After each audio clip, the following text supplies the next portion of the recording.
अस्सलामुअलैकुम गाइस, कैसे हैं? खैरियत से हैं? आज हमारी 90 डेज चैलेंज की वीडियो सीरीज का जो है वो डे 11। और आज की डे का जो टॉपिक है वो है text to column in MS Excel. यानी जो हमारे पास यहाँ पे जो डेटा दिया हुआ है, इसके अंदर बीच के अंदर स्पेस आ रहा है। अगर हमारे को बोला जाए कि भाई इसके अंदर से जो स्पेस है उसको ख़त्म कर दो और जो दोनों नेम है उन दोनों को अलग अलग कॉलम के अंदर शिफ्ट कर दो, तो आप इसको किस तरीके से करेंगे? आप इसको अलग अलग करके तो लिखेंगे नहीं। अगर अलग अलग करके लिखेंगे, जैसे मेरे पास तो अभी ये छोटा सा डेटा है, और अगर आपको किसी ऑफिस के अंदर या कहीं ऐसी जगह पे आपको बड़ा डेटा दिया जाता है कि आप इसको जो है वो अलग अलग करके लिखें, तो आप वन बाय वन करके तो इसको नहीं लिख पाएंगे, क्योंकि लार्ज अमाउंट ऑफ डेटा के अंदर हम ये तरीका इस्तेमाल नहीं कर सकते। तो इसके लिए हम जो इस्तेमाल करते हैं वो टेक्स्ट टू कॉलम का फॉर्मूला इस्तेमाल करते हैं कि इसमें से हम अलग दोनों नामों को अलग अलग कैसे करेंगे। यानी स्पेस के बाद जो नाम आ रहा है उसको कैसे अलग करेंगे, और स्पेस से पहले जो आ रहा है उसको। और इसके अंदर जैसे कि हमारे पास एंड दिया हुआ है, तो हमें एंड को अलग करना है, एंड को हटाना है, बाकी दोनों नामों को अलग अलग कॉलम के अंदर शिफ्ट करना है। और नीचे वाले के अंदर हमारे पास कॉमा दिया हुआ है, तो हमें कॉमे को रिमूव करना है और दोनों नेम को जो है वो अलग अलग करना है। तो हमारे साथ बने रहिए वीडियो में, आपको हम इसी के अंदर सारी चीज़ों का जो है वो ट्रिक सिखाएंगे कि किस तरीके। अच्छा गाइस, तो सबसे पहले शुरू करते हैं हम सेपरेटिंग स्पेस। तो यानी हमारे पास जो इन टेक्स्ट के अंदर स्पेस दिया हुआ है और हमें इन दोनों नेम्स को जो है वो अलग अलग करना है, तो वो हम उसको किस तरीके से करेंगे, क्या शॉर्टकट हम अप्लाई करेंगे जिससे जो ये हमारा डेटा जो है वो अलग अलग आ जाए, यानी दोनों नाम जो है वो हमारे पास अलग अलग कॉलम के अंदर शो हो जाए। तो सबसे पहले अपने डेटा की कंप्लीट सिलेक्शन देंगे। उसके बाद जो है वो डेटा टैब के अंदर जाएंगे और वहाँ पे डेटा टूल्स के अंदर हमारे पास दिया हुआ है टेक्स्ट टू कॉलम। इसके ऊपर क्लिक करेंगे तो हमारे पास एक विजिट ओपन हो जाएगा। इसके ऊपर फिर हम डिलिमिटेड के ऊपर जो है वो चेक लगा हुआ है, हम इसी के ऊपर अपना कंटिन्यू करेंगे और नेक्स्ट करेंगे। नेक्स्ट करने के बाद हमारे पास एक दूसरा ऑप्शन आ जाएगा सामने।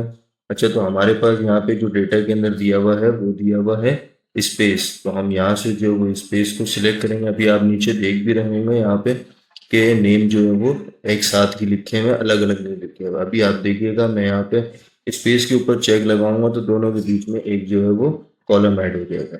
अब आप ये देख रहे हैं कि दोनों नेम जो है वो अलग हो गए। जैसे ही मैंने स्पेस पे चेक लगाया तो दोनों नेम जो है वो अलग अलग हो गए। तो उसके बाद हम फिर से नेक्स्ट करेंगे और अब हमें जो है वो उसकी डेस्टिनेशन बतानी है कि ये जो हमें डेटा अलग करना है ये हमें इसके बाद वाले कॉलम के अंदर ही करना है या फिर इसी कॉलम के अंदर करना है। तो हम ये चाहते हैं कि हमारा ये वाला डेटा जो है ये एज इट इज़ ऐसा ही रहे और ये दोनों नेम जो है ये अलग अलग कॉलम के अंदर आ जाए।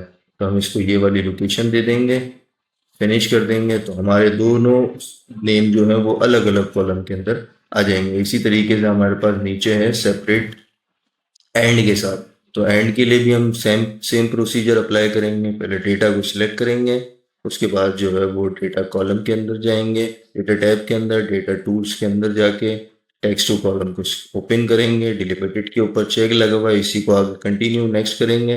अब हमारे पास उसमें था नेक्स्ट, वो क्या नाम है, स्पेस था, तो इसमें हमारे पास है एंड। तो एंड के लिए हम यहाँ पे अदर के ऊपर चेक लगाएंगे और यहाँ पे हम लिखेंगे एंड। तो हमें जिस तरीके की जो चीज़ पोजीशन दी हुई है हमें वही चीज़ लगानी पड़ेगी। हमारे पास ये तीन तीन चीज़ें होती हैं, एक सेमी कॉलन, कॉमा, स्पेस।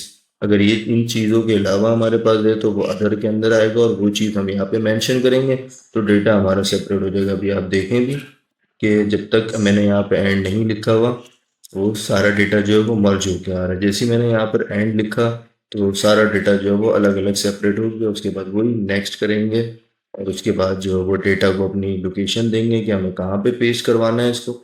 उसके बाद फिनिश कर देंगे तो सारा डेटा जो है वो सेपरेट हो जाएंगे दोनों नेम। उसके बाद कॉमा के लिए भी सेम प्रोसीजर अप्लाई करेंगे। उसके लिए सारे डेटा को सिलेक्ट करेंगे, उसके बाद डेटा टूल्स के अंदर जाके टेक्स्ट टू कॉलम को ओपन करेंगे, डिलिमिटेड के ऊपर चेक लगे रहने देंगे, नेक्स्ट करेंगे। अच्छा, तो उसमें हमारे पास था स्पेस, पहले वाले में स्पेस था, दूसरे में एंड था और तीसरे में आ रहा है कॉमा। कॉमा हमारे पास इसमें अवेलेबल है, हम कॉमा के ऊपर चेक लगाएंगे और उसके बाद नेक्स्ट।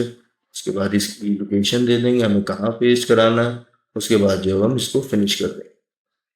तो देख रहे हैं गाइस, अब सबके डेटे जो है वो हमारे पास आंसर जो है वो आ गए हैं सारी चीज़ों के। स्पेस में हमने अप्लाई करा, स्पेस के सारे अलग अलग आ गए। एंड पे अपने अप्लाई करा, एंड हमारा चला गया, सारा डेटा अलग अलग आ गया। ठीक है, कॉमा था हमारे पास, कॉमा हमारे पास से चला गया, दोनों नेम जो है वो अलग अलग आ चुके हैं हमारे पास।